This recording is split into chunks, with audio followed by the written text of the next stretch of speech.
come once again to discuss things.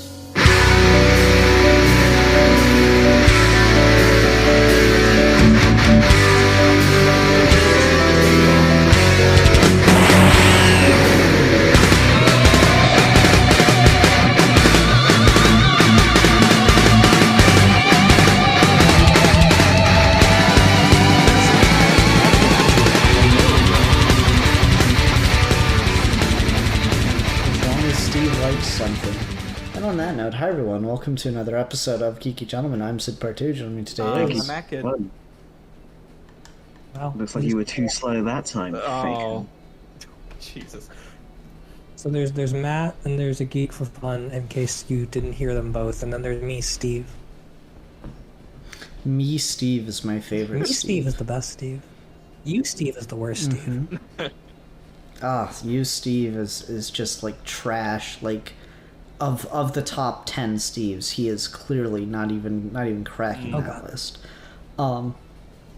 Anyway, today we're here to have another Geeky Gentleman discussion. This kind of just off the heels of last week with the creator deaths. Talking about like what the deal is when how fans react to creators dying. And so like before we get into all that, this is really funny.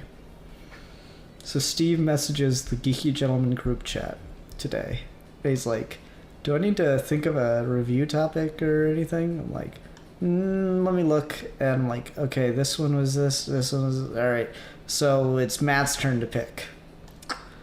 Matt picked this topic. Are you serious? I asked you this literally 12 hours ago, so I wouldn't have to be blindsided like this. Okay, hear me out.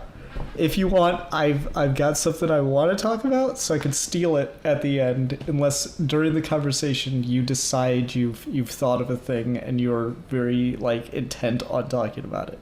So you just let me know at the end. I got you. All right. I literally... Here's the thing, Steve. I realized it after I'd already started the introduction of the show. Not even before, like, when I got on call, not throughout the day. Literally as I was talking at the introduction of the show, I realized this. God damn it. You know this. I can do one of two things. I can either show up or I can give you a topic. I cannot do both.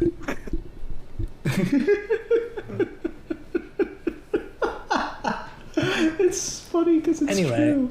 So this topic... Matt, why did you pick this topic? Yeah.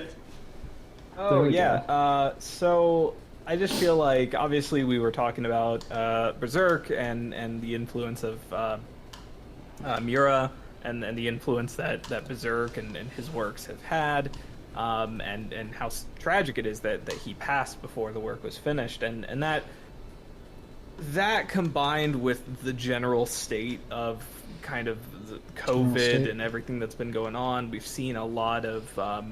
fairly well-known people pass over the last, year and a half. And so that just kind of got me thinking, we as fans and as lovers of media and consumers of content, we have sort of an interesting relationship with the people who make that content or the people who are a part of making that content.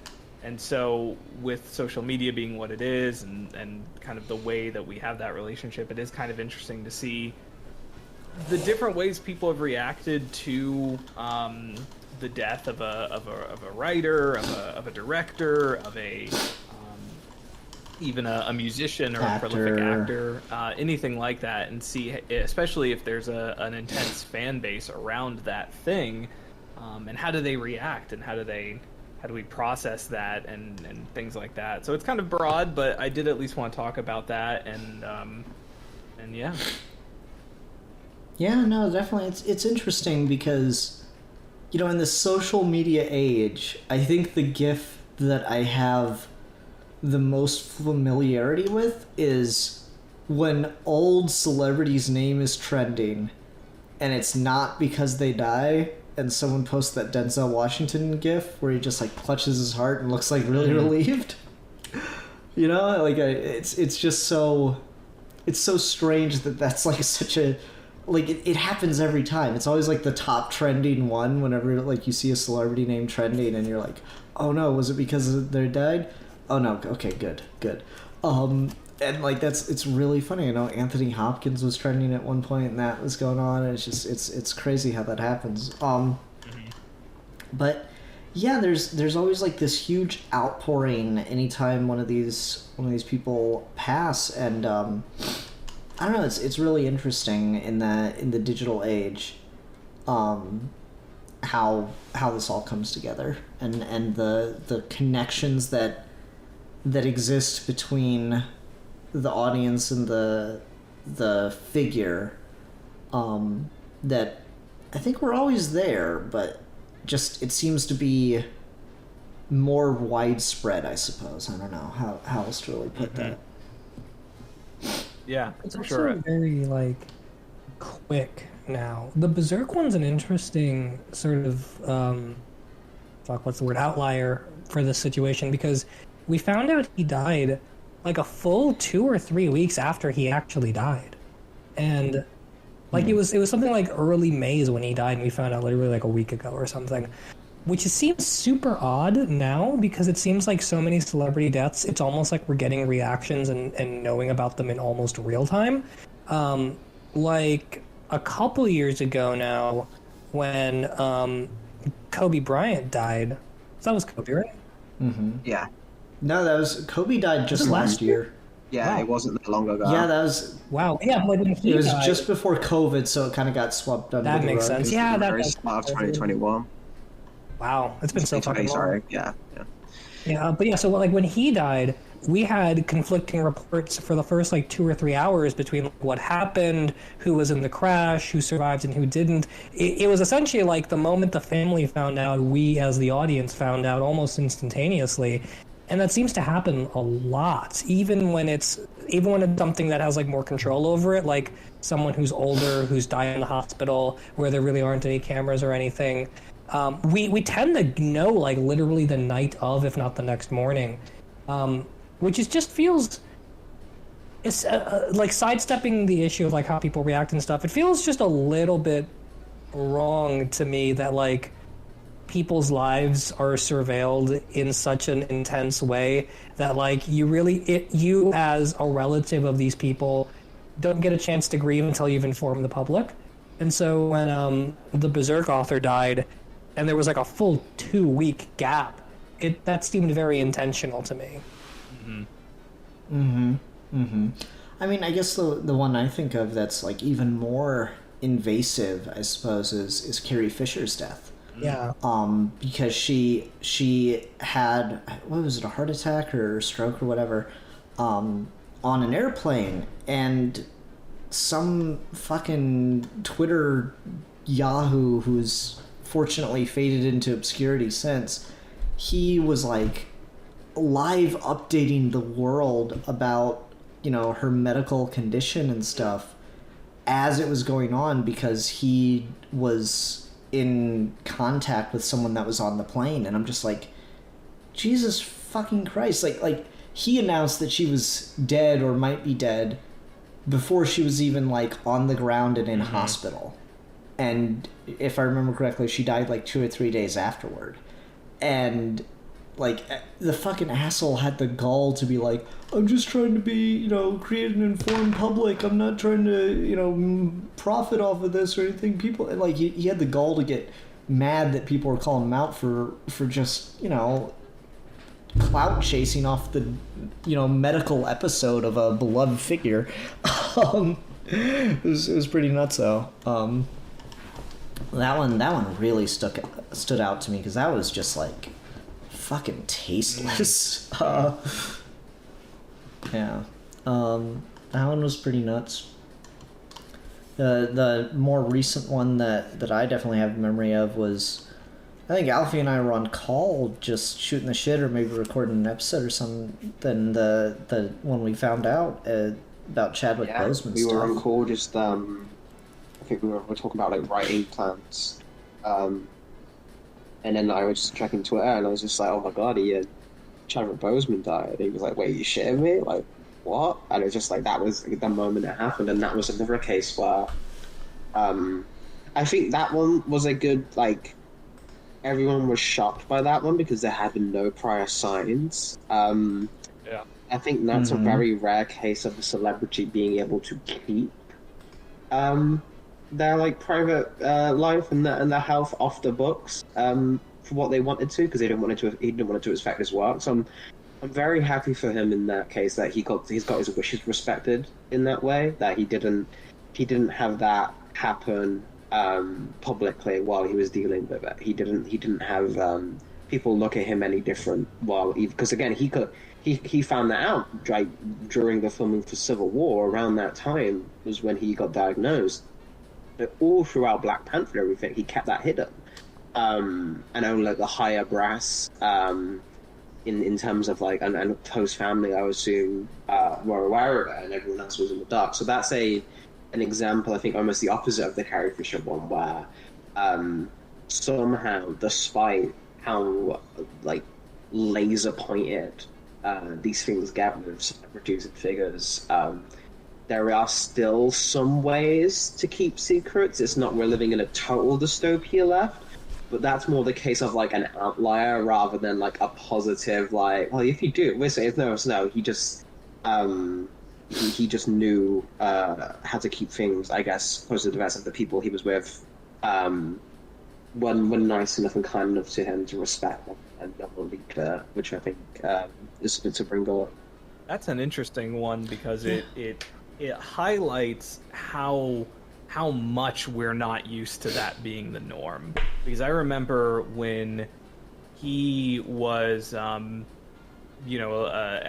Black Panther had finished filming and when we were getting a little bit closer to when he did actually pass away, he would be on like Instagram and things like that, and people would almost sort of mock and joke because he looked way thinner. He looked actually a little bit unhealthy closer to when he actually passed, which is totally understandable in retrospect because obviously he was dealing with cancer and dealing with treatments and things like that.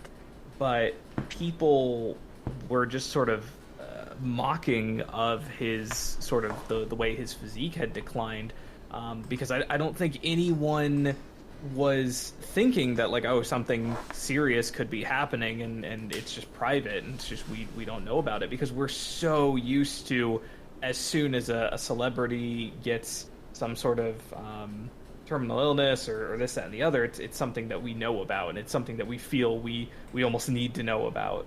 And so that one's very interesting to me because it kind of highlights how not used to that to that we are to someone in the public eye being able to have that much of their life kept in private. And it's crazy in retrospect because a lot of people started combing through interviews and stuff he'd done, and there was one that was just like shocking and kind of haunting a little bit, where it's like someone asked him, what was the biggest struggle he had as an actor, and it was kind of like just a generic question, like, was it hard to work with CG or something, was I guess maybe more the intent for it. And his answer was, oh, I'm going through a lot and one day you'll find out all about it, and it's gonna be crazy on the other side. I'm like, god damn. Yeah, it's just crazy to think like that he was going through all that, which is, I mean, is the other side of it was like that was really when his career was taking off, because he was in Civil War and Black Panther and Endgame and Infinity War and all that stuff, but he did 42. There was like 3 or 4 other really big, like, more art house kind of movies that he did. Well, he got like all three in that like came out in the same year, I think, right? Like he had The Five Bloods and he had Ma Rainey's Black Bottom, and both of those were 2020. He had that spy movie and he had the Thurgood Marshall biopic that came out the same year. That's it. The Thurgood Marshall pick was the one I was trying to remember. I think that was the case as well. Yes. I believe this is what got said afterwards. I don't know who specifically said it, so I could be wrong on this, but I think it was a family member who said that he was consciously doing as much as he could, which probably didn't help But when you get like a terminal illness, it's just kind of like, wow, I want to live I want to get as much as I can done in the time I have, even if he might have been able to, who's to know everything like that. But like it was a decision on their part, and again, the fact that they still kept that secret despite how much they were doing, I think is incredible. Yeah, I just Wikipedia'd it, but between 2016 and 20, he did, at the very least, 2 movies a year for 4 years straight. Damn, Which is insane. Especially because 4 of those are Marvel movies. Now, let me kind of ask you, because one of the things that spurred my interest in kind of having this conversation was specifically what had happened with Mura, because the work was unfinished.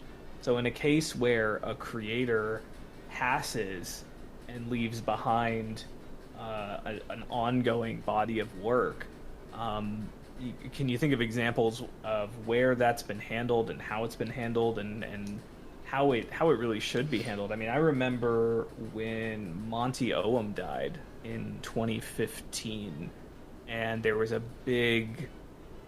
No one knew what was going to happen with Ruby, and I remember there being an actual big kind of controversy, because there were whisperings that the Rooster Teeth folks were going to go ahead and ignore parts of Monty's like Ruby Bible, and they were going to kind of do their own thing, and I remember that being such a huge discussion after he passed. So in examples like that, can you guys think of any other examples where a creator has left behind a body of work that was going to continue, and how that should be handled, or if it just totally depends from situation to situation? I mean, even the creator of SpongeBob SquarePants has passed away, and Nickelodeon has gone against a lot of his wishes in creating like more spin-off shows and things like that. So that's always kind of a very interesting thing to tackle, I feel. I think it really just depends on the medium or the kind of art that's being made before you can like really settle on whether there's a right or wrong way of doing this. The 2 movie examples I can think of right off the top of my head are Bruce Lee's Game of Death and The Crow, where Brendan Lee was killed on the set of that movie, and then it kind of went into development hell for a couple years, and then they finished it with a body double and like cut around some of it, and they just happened to luck out that most of the movie was already filmed with him in it.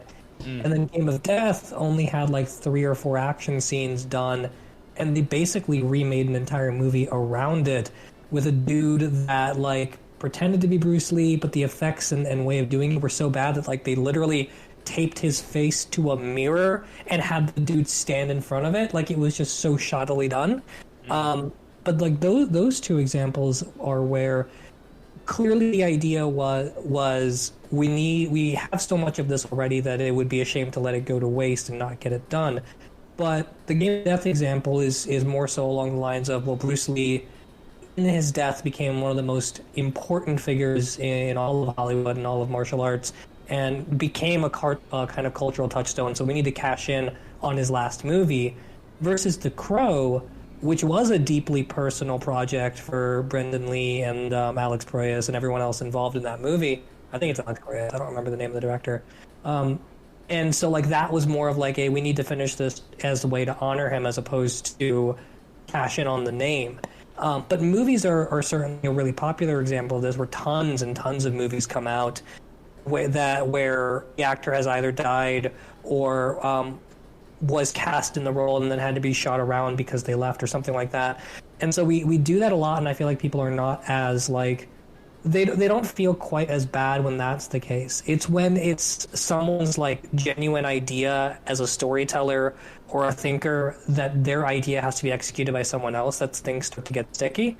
So the Berserk example, where like this is one dude's vision for the last nearly 30 years, who isn't going to get to finish it, and that feels very different than, for example, if it was written by him and drawn by someone else. If the artist just died, that would be tragic, but you could almost see yourself saying, okay, let's just hire a different artist to finish it, because at least the guy who wrote it and created it is still behind it. Even just like old school literature and philosophy examples, like there are tons of philosophy books that are considered like this is the be all end all important work of this thinker, and they were released and finished by other people after the person had long since died. Marcus Aurelius's Meditations are a thing published posthumously and finished by his students. Will to Power was finished by his sister. David Hume's big book on religion was finished by other people. Like, we are used to this to a certain extent, but when it's literally just one person's voice and one person's idea that's had creative control the whole time, it tends to get a little bit stickier. The example that came to mind for me of like the project that was super underway, and it's weird because it's not as nearly as complete as either Game of Death or The Crow, was AI with Kubrick. Because Kubrick like did the script or supervised the script or whatever, and did all the work on it and stuff, was preparing to go into, you know, casting and filming it, and then he passed and Spielberg finished it, you know, which is just because like it had already been greenlit by the studios, if I'm remembering correctly, and Spielberg was the one that came in and finished it off. So it's really, that's a unique example too. Yeah, I don't know. I always have like, I have a bit of trepidation about the notion of doing it, especially when it is like a single person's creative vision. But sometimes it feels like it would be worse to just let it be incomplete, you know? Even if it's not completed the way the original author or creator had intended. I think, at least speaking for me, I would still want to see it done. Like, even if it's not perfected, I'd feel worse just leaving it unfinished, you know? I think it depends, right? Because as you want to continue pointing. No, I mean, you can go. I think it depends because, right, there are some works, and even just like, I think as a person, like, you're generally like, what do you go to art for, right? Some things like what won't get complete, right, is plot, designs, art, scenes, etc., etc. But some way to look at art, and specifically when we're talking about like specific creators, none of that actually matters as much as what like the feeling of it is, or what like the vibe of it was, or just what the style of it kind of is. That's like the, I'm not saying necessarily this is for how I view things, but this is like the argument of like, this is the irreplaceable thing. Like, anyone can look at a plot details on like a page or something, but like how this person would execute them in the moment is what we're here for, like bit by bit. So I feel like that's something that, even if it's unfinished and ending, that especially if it's a personal work, well then yeah, if this person was writing something about their life and then they died, then yeah, the story should stop and stay unfinished because that's where they died, and that kind of adds to that moment in time, you know? Like, that's, if they're writing about something that's talking about how they're feeling in the moment and then they stopped feeling something in the moment, you can make an argument that something written by someone else posthumously can add to that, because now, okay, this is what their legacy means and this is what people who interpret them as. You can get something interesting out of that, and you have done. I think in the film examples, especially when talking about Bruce Lee compared to how he portrayed himself to how he's portrayed like posthumously, I think you can have a really interesting discussion about that, about like how a person becomes like myth instead of just who they were.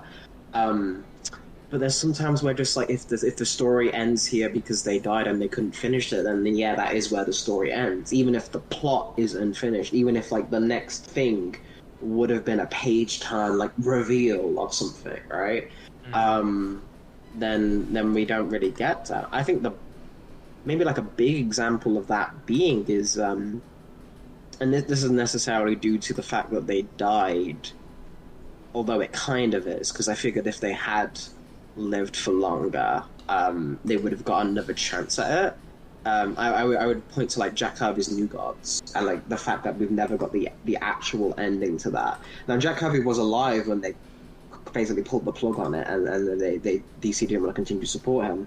But I feel like in the case of his story itself never getting to finish, we talk about a lot of like people like Grant Morrison or Tom King. They'll mention Kirby's like original ideas in interviews, and it's almost as if they're trying to retroactively finish his story the way he wanted to, because he's still not here to do it right. Mm-hmm. I think that's something to keep in mind. Like the work itself can be just nuts and bolts, like scenes here that we didn't get finished and stuff, but like the feeling of it is what you're here for with some creators, and I don't think that's something that needs to be touched just to get like an ending. Because things being unfinished doesn't necessarily mean that they can't be enjoyed anymore. Yeah, no, you're right, but like, I suppose it doesn't matter, because either way you're left, like, alright, it doesn't get finished, it's always just left wherever the creator died. You're left with, well, what if it would have finished? What if it kept going? And even if it does get finished by someone else, then you're left with, what if the creator had executed their original vision? So I feel like you're always left with that question, with that lingering thing. And I'm troubled to think of an example of one, but I know there are times where like a movie has been finished by one person. All right, so this isn't a creator death, because we eventually did get the thing, but there are things that have this same feel with like the theatrical cut of Justice League versus the Snyder cut, right? Of like there are things that get picked up and finished off by another person because of a creator death or whatever, and you can tell, like immediately you can tell. Mm-hmm. So I think it is a bit of a crapshoot. Either way, I'm very troubled to think of an example where it is seamless and just as satisfying and perfect. I'm very troubled to try to think of an example of that. But at the same time, there's always something left that's a little bittersweet, a little sour when it does just get dropped. Like, okay, here's a really good example. Because one of my favorite albums is An American Prayer by The Doors. And that was the album that came out after Morrison died. And what it is Morrison considered himself a poet first. And so he spent, a good amount of time going to the recording studio and just recording himself speaking his poems. And his poems had a natural rhythm to them and stuff. And after he died, the band got together and they set it all to music. So here's a work released after the creator's death that was never intended for release and distribution, particularly as an album. But it's done in this kind of, if you want to be cynical, you can say it's done to make a final buck off of his name, which was definitely a point of division between the rest of the band and Jim Morrison. He was feeling that it was getting way too commercialized when he left, when The Doors ended up ending. But like you could definitely interpret it that way, or you can interpret it as a way to mourn, a way to say goodbye on the part of the band members. It's hard to come down. It might be something more in between.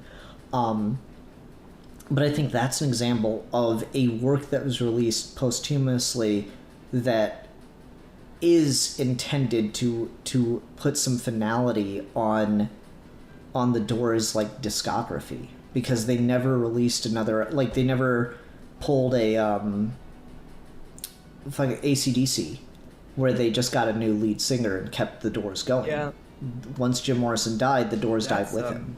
That's a really interesting example. I think music is one of those things, especially with songwriters and singers, where it's, if the band wants, because a band is going to be obviously more than just the individual member. So if one individual member passes, there's a chance that group can continue, but how drastically their sound will be affected and what it really means for them going forward is very interesting to me. I remember one of the first celebrity deaths that hit me the hardest was when the Rev died in 2009. The Rev is he was the original drummer for Avenged Sevenfold, and he was not only integral to their sound, but he single-handedly wrote some of their biggest hits, like Afterlife and Almost Easy and A Little Piece of Heaven, which is the best song they'll ever make. That's 100% him. He wrote it. And so when he passed, they weren't in the middle of recording an album, but it like affected them deeply because they were obviously not only bandmates but lifelong friends. So when they put out Nightmare, they brought in Mike Portnoy, who's very similar in style to the Rev, and that whole album almost reads as this tribute slash just anguish and pain that this member has died. And the same thing happened when Paul Gray died from Slipknot. And so they've since moved past it, but their sound is very different now that they have Brooks Wackerman on drums, and the writing sensibilities that the Rev brought to them don't exist anymore. And so they almost feel like a different band post that album. And I remember another death that affected me was when we discovered that Chester had committed suicide from Linkin Park, and that was another example of that's a band that will never be the same again. You cannot come back from that, and so those ones are always interesting to me because there's not a conceivable, like, if a singer who has a certain sound or a musician who has a certain, it's very much like a writer passing away. You cannot recapture that in the same way that they captured it, and all you can do is try to move on and push forward through it. So I definitely feel where you're coming from there, for sure. I think as maybe grim as it sounds, Linkin Park and The Doors kind of got lucky as opposed to Avenged Sevenfold, because Rev died basically at the highlight of their career, but not at like their peak per se, and they kept going for a while afterwards, and they never quite hit as high as they did in those early years, but they kept going. By the time Chester had killed himself, Linkin Park had its entire like rise, middle period, and fall, right? Sure. Like everything that they produced was a very reflective, and if they never made any more music after that, you would have had a very consistent about 15 years or so of Linkin Park. And so when they released I think it was the 20th anniversary edition of Hybrid Theory that had not only all the original songs, but like a bunch of stuff we'd never seen before, and some re-recordings and some like other versions of stuff that we never heard recorded by Chester, all of that, like Ian said, it sort of does feel like a quick bump on one end, but on the other end, it also sort of feels like Hybrid Theory is where it all started. 20th anniversary of Hybrid Theory is where it all ends, and you get a very pure version of like, you listen to this album now 20 years ago, and you get a very different sense of who Linkin Park was compared to wherever they ended up.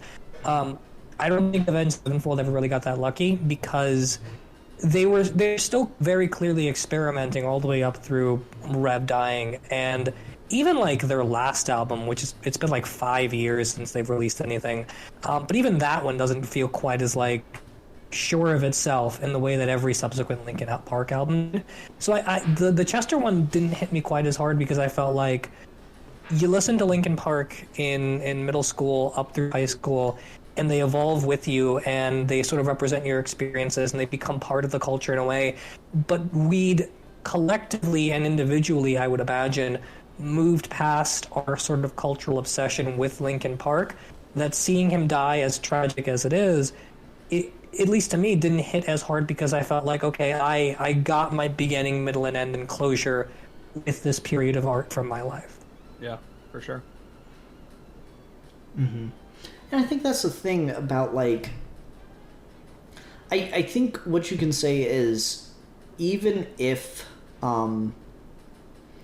even if you wouldn't want someone else to touch the thing once its original creator passes, I don't think you can say that you never want to see the thing finished. I don't think anyone could say, well, if they can't finish it themselves, then I never want to see it finished. Because, like, even if it's... I think one of the good examples is George R. R. Martin. He gets this a lot, where, like, he's got it all fully plotted out. He knows where his story's going to end. We've seen a version of that with the finale of Game of Thrones. He, from what I've heard, plans to do things a little differently than what the show ended up doing. But, like, he's got his story ended, but everyone's, of course, worried because he's very old and his health is not the best. And so they've made a lot of insults about, God damn it, man, lay off the McDonald's and finish the books. But, it's... I don't think anyone that is a fan of that thing would be satisfied if Martin passed and he didn't finish the books, even if he's got the plot outlined for someone else to take over. I don't think anyone would be satisfied with saying, just leave it, just don't touch it ever again. I think people would want to see it ended, would want to get that conclusion of the thing. It's just... I think that'd be a very hard thing to deny, even if what you're working from is incomplete. And, Alfie and I have talked about this a lot, where, like, we made a joke on the server a couple months back. I'm like, all right, say we die from, like, a stroke of genius, and all you have is, like, what has been told of the story so far. Where would you go with it? And that's just, it's interesting to see as, like, a writing exercise and stuff. But it's also just, I've got so much of myself invested in it, I'd be, like, kind of pissed if my passing meant the end of the thing. Like, I'd be like, oh, God damn it, no, someone finish it, please. Even if you do a poor job of it, even if you miss all the subtleties and do stupid things, just it can't be over. And maybe that's because that's, like, my mentality on a lot of things. I've gotten to the point where I don't love endings as much as I used to. I've gotten to the point where I really like the continuation of things. Like, a lot of people have this whole thing of, like, it was going so good, and then they really ruined it, and now they're just milking this cow to death. And I'm like, I mean, maybe. Or maybe it's just a dip in quality for a while, and it'll get better over time.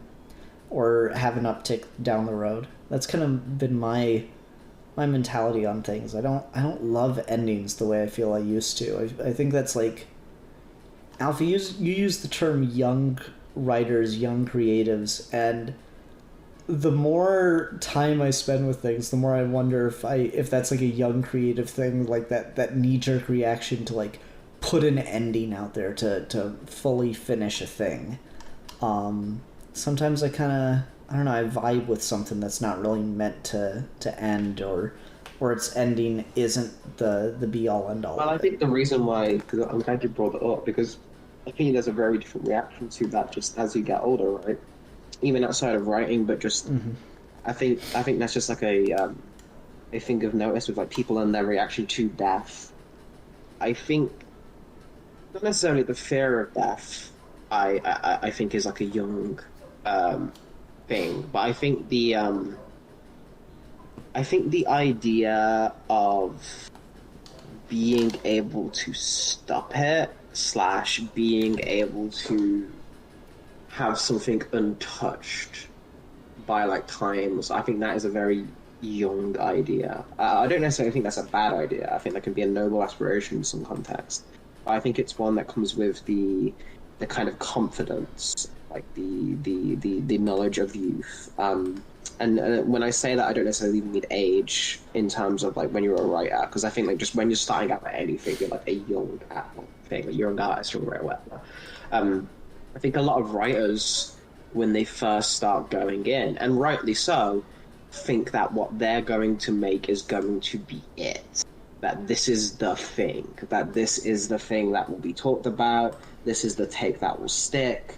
this is the thing that will be forever unchanged, and anyone who doesn't do it isn't acknowledging me and won't accept it. Where the truth of the matter is, especially in the world we live in today, is like, no, if you put an idea out there, it will be taken, it will be morphed, and it will be reused endlessly till time immemorial, and your own contribution to it is a speck in the grand scheme of things. You just have to look at a meme, right?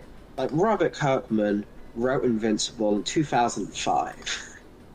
He is not in any way responsible for the think, Mark, think!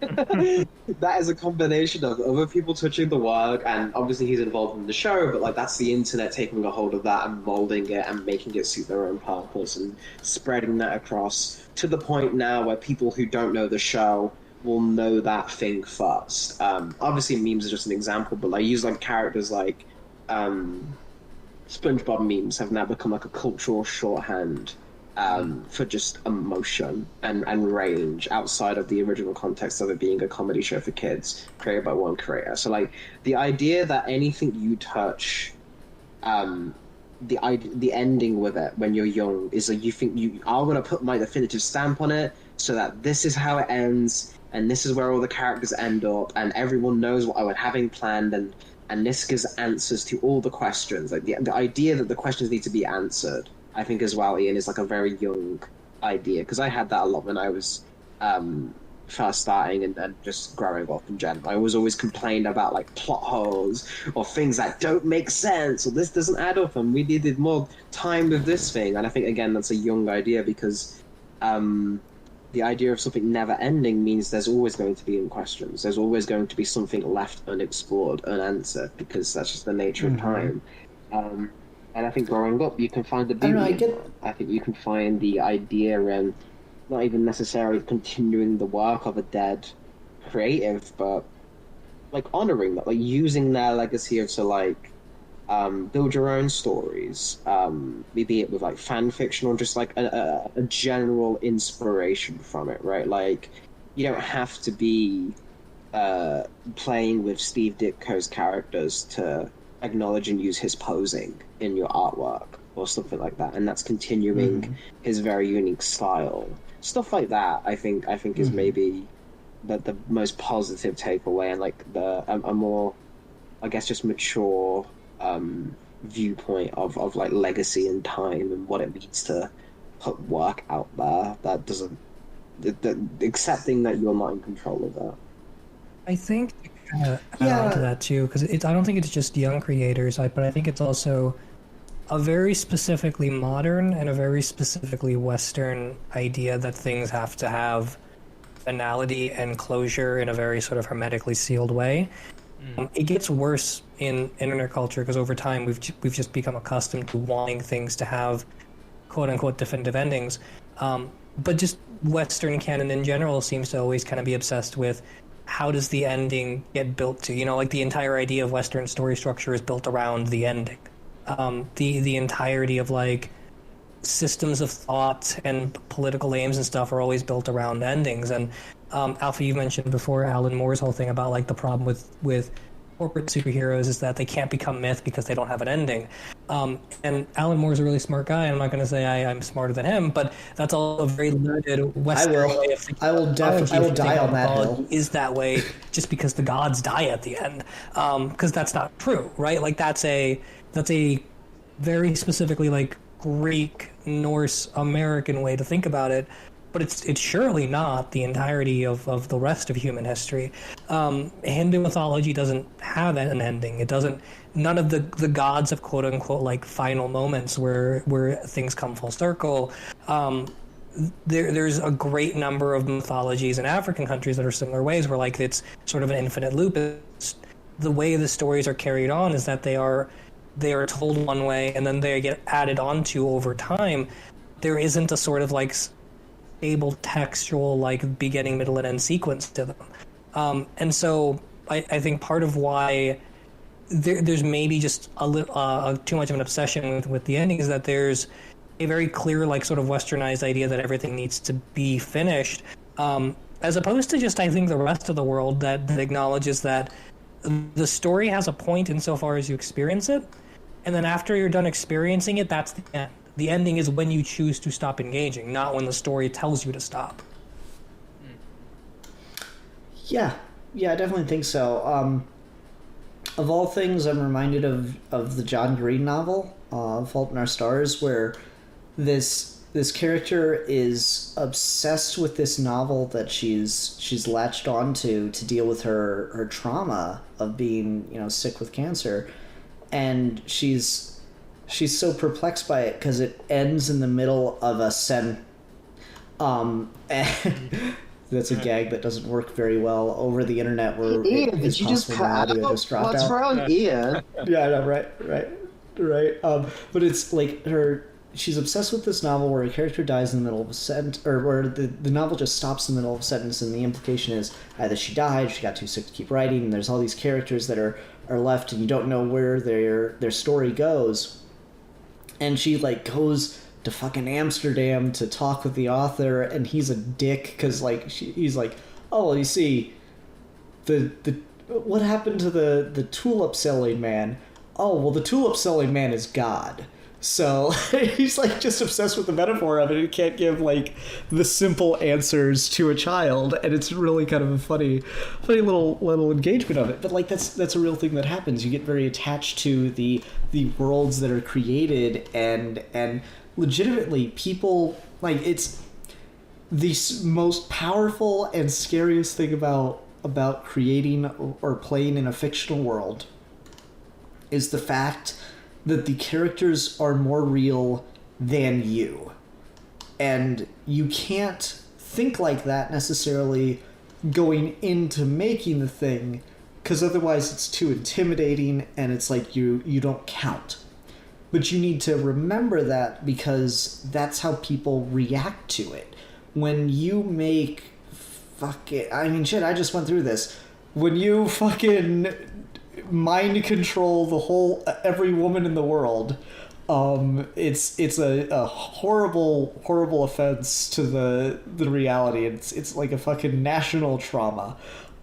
It's not just even though to you it's just a story beat, to people out there experiencing the thing, it's apparently the most disgusting thing you could ever do to fictional characters, because they assign more value to those characters. The example that's kind of been in my head ever since this weekend was, I feel so bad for Zack Snyder and all the shit he got after Man of Steel with the thousands of unseen innocents that must have died.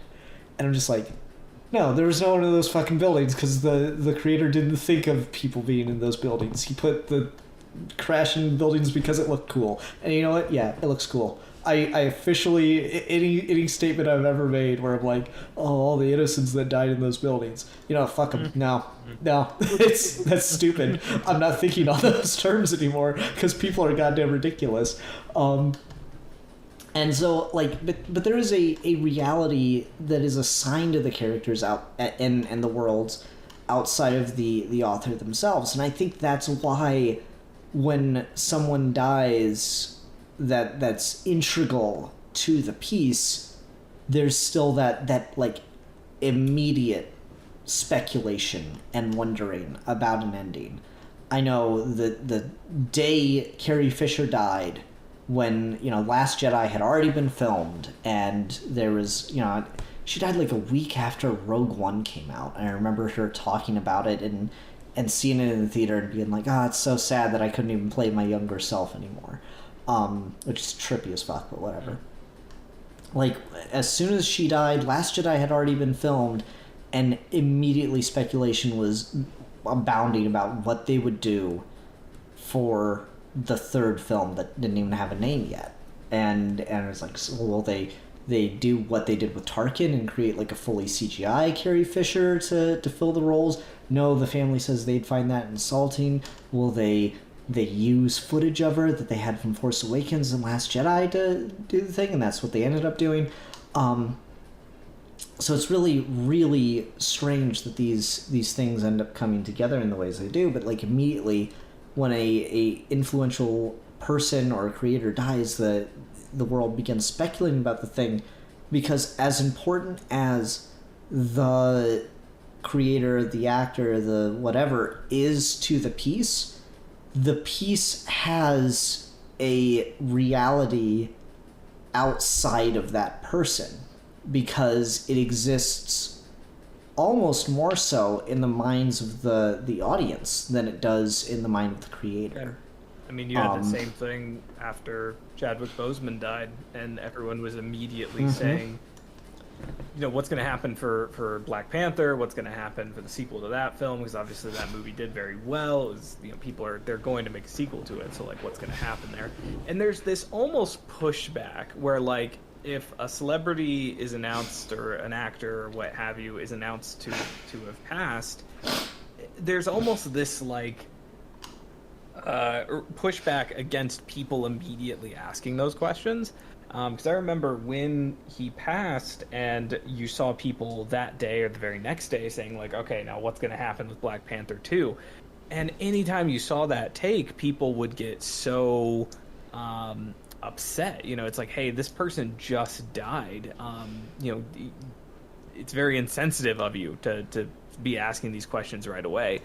And I can kind of understand that, but I also have to step back and I have to think, you know, we did not know these people. These are not people that in our day-to-day lives mean anything to us in the same way that like a family member or a close personal friend does.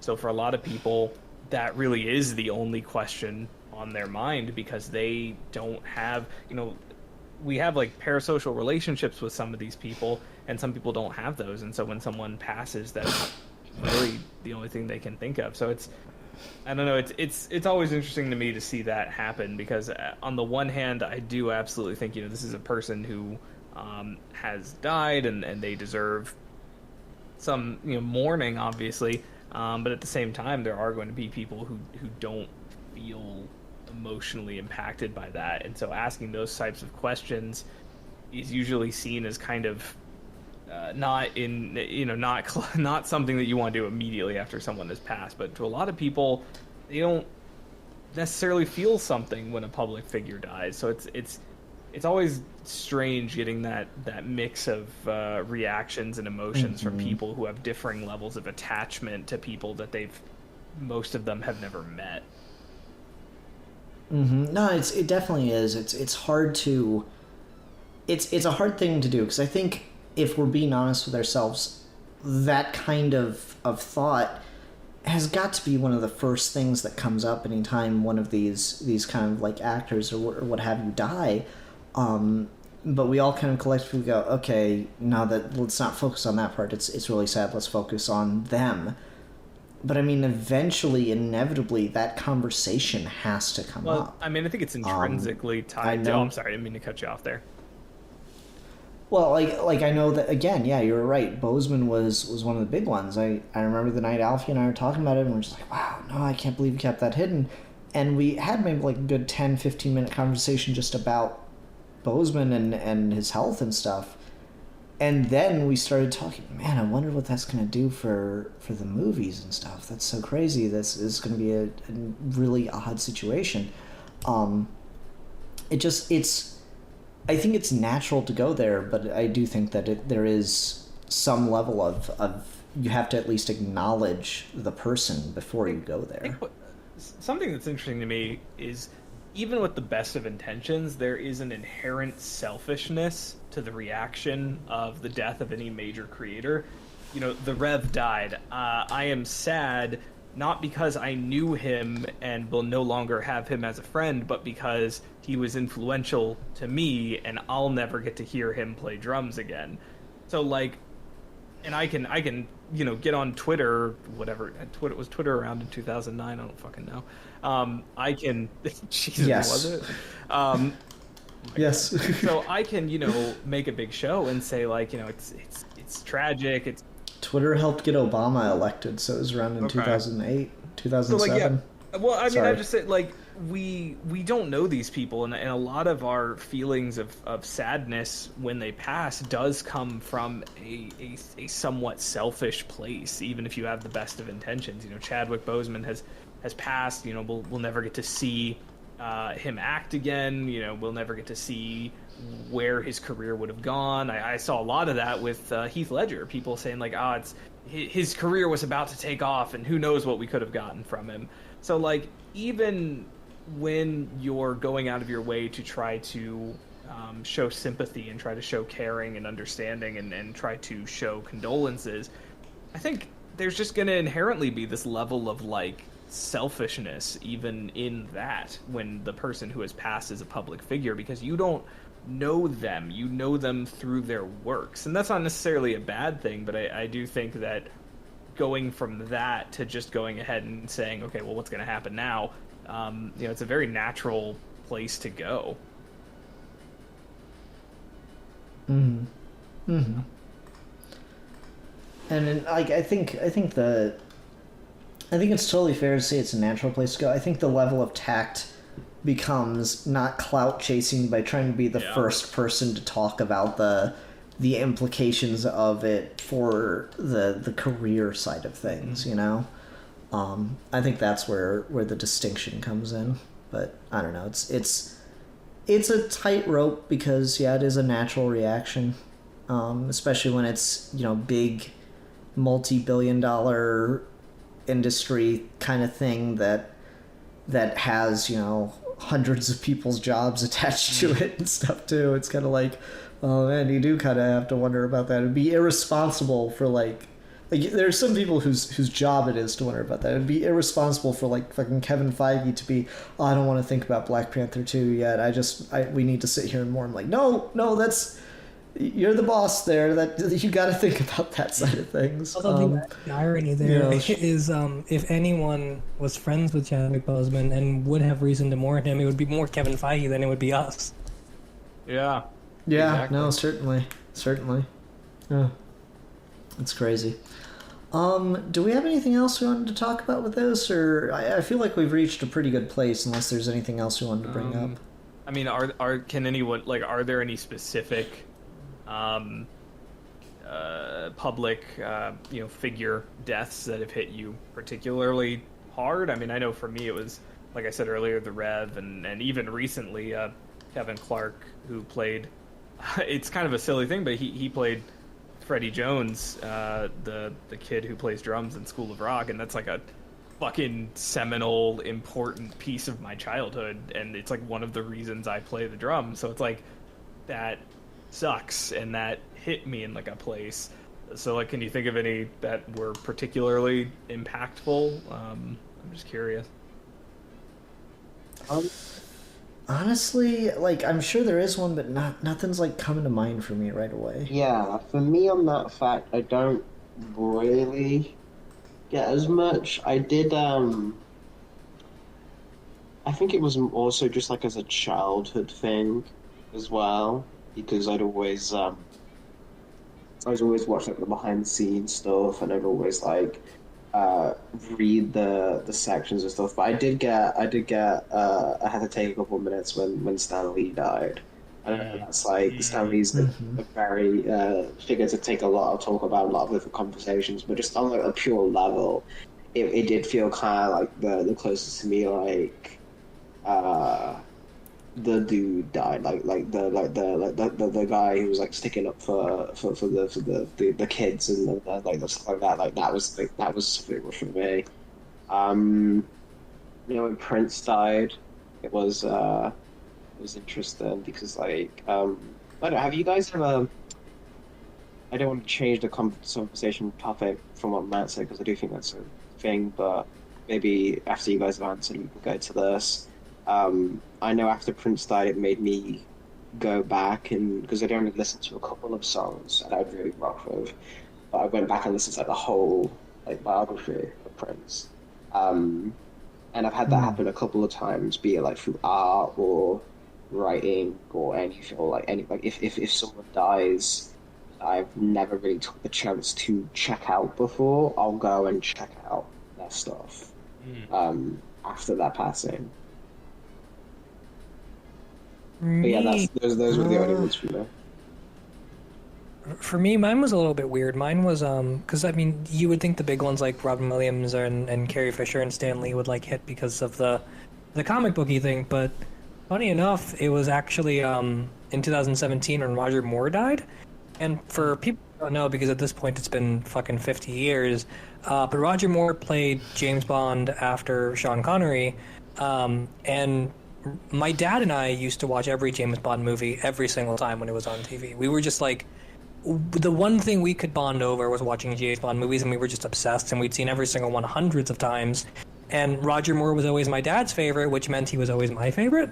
And so after I went through some terrible shit in 2016, and I don't really ever see my dad anymore at all, 2017 was like a really, really rough year trying to like be an adult by myself for the first time.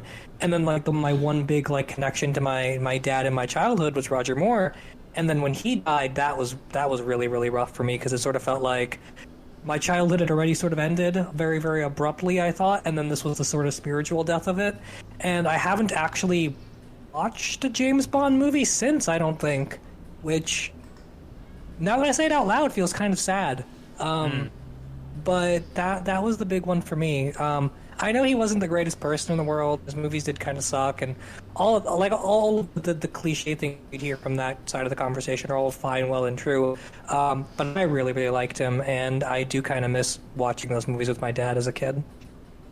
Yeah, I will say to your point, Alfie, I feel like that happened en masse when Michael Jackson died, because I feel like up until the point when he died, most of the time when Michael Jackson was brought up, it was in a mocking way or bringing up the controversy around, you know, his trial and all the allegations. And then when he died, I feel like you sort of saw some of that go away. And now when Michael Jackson is brought up, it's almost unanimously with just fucking reverence. And setting aside the controversies of his life, like, yeah, absolutely, the man was incredibly influential, incredibly important, incredibly talented, Smooth Criminal fucking slaps.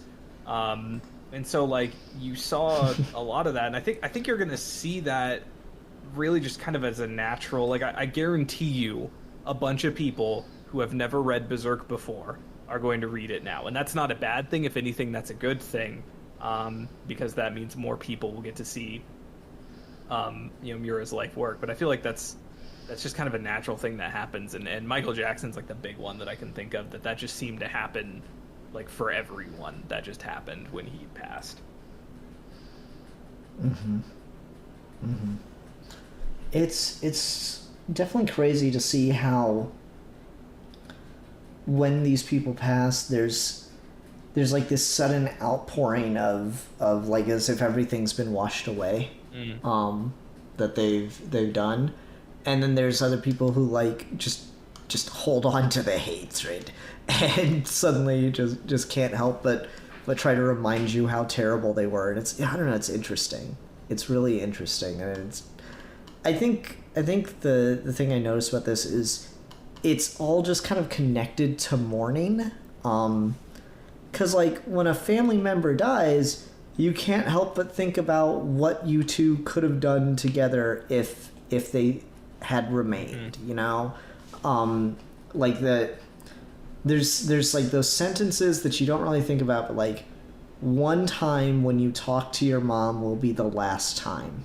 And you never know exactly when that's going to be. And that's, like, when... to say it is one thing, but then there's going to be the time that your mom passes, and you're going to think about the last time you talked to her. Like, that is going to enter your head. Because I had that when my father passed. Like, I thought about the last time we talked, thought about the last time I saw him, and neither of those times were very good because of how bad his health was. And so I just, for years, and in some ways I still am, think about, you know, what could have happened if he was still around. Like, honestly, I was thinking about that today. I was listening to a political story, and I'm like, God, I have no idea what it would be like to talk to my dad if he had lived to see the pandemic. because he wasn't an asshole, he wasn't an idiot, but he didn't like being told what to do in situations. So I might have had to deal with like fucking anti-mask dad. I'm kind of in some ways grateful I didn't have to deal with that. But you're always going to have that, and like that's on your personal life, that's on that level.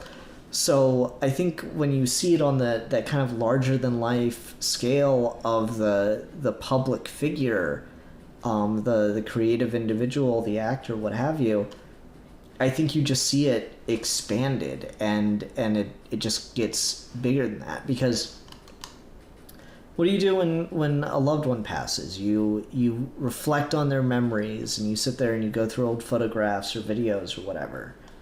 Well, what do you do when a celebrity passes? You get remembrances from them. You suddenly, like, people suddenly start watching their old movies, listening to their old music. It's just a different way of mourning. And I don't know, I find that interesting. Yeah. Yeah. Not much else to add to that. Do we want to call it there? Do we want to wrap Very up there? somber, geeky gentleman. Yeah. I mean, yeah, no, let's... Creative deaths. I'm sorry it wasn't a fucking ram-tootin'. You're right. We really should have added more humor to this. All right, everyone make a couple jokes. I'll go in and cut them back into the episode. Anyway, yeah, I think that is a good place to wrap up. Okay, Steve, was the pressure too much? Did you have something you thought of throughout this, or did you want me to just take over? I got one because I've been meaning to sit down and reread it anyway, so this will be my excuse, and that's what this show is. It's just an excuse for me to do things that I should have been doing by myself to begin with. Ooh, is it The Giver? It should be The fucking Giver. I hate that damn book. Sure. You know, it'd be so fucking funny if it's just Steve goes, all right, and to next week we're going to talk about how I should clean my room. And he's just going to be cleaning his room. No, that's because I am obsessed, and I am working on a secret project that is not so secret because it was announced on Twitter. Let's review the 12-issue maxi series by Tom King and Mitch Gerads, Sheriff of Babylon. Oh, cool. Neato. Alrighty. What's the name? Neato Tomato. Alright, everyone join us next week for that. Until then, I'm the Philosopher. Hi, I'm a geek for fun, who is also the champion of the deceased, I suppose. Oh. I am the Sonic erotica lover, and I'm going to leave it at that because I don't want to contemplate what changing it would be. That's no good. And I'm still breathing. Oh. Aw. And we are your geeky gentlemen, and we will be discussing things. Doom, doom.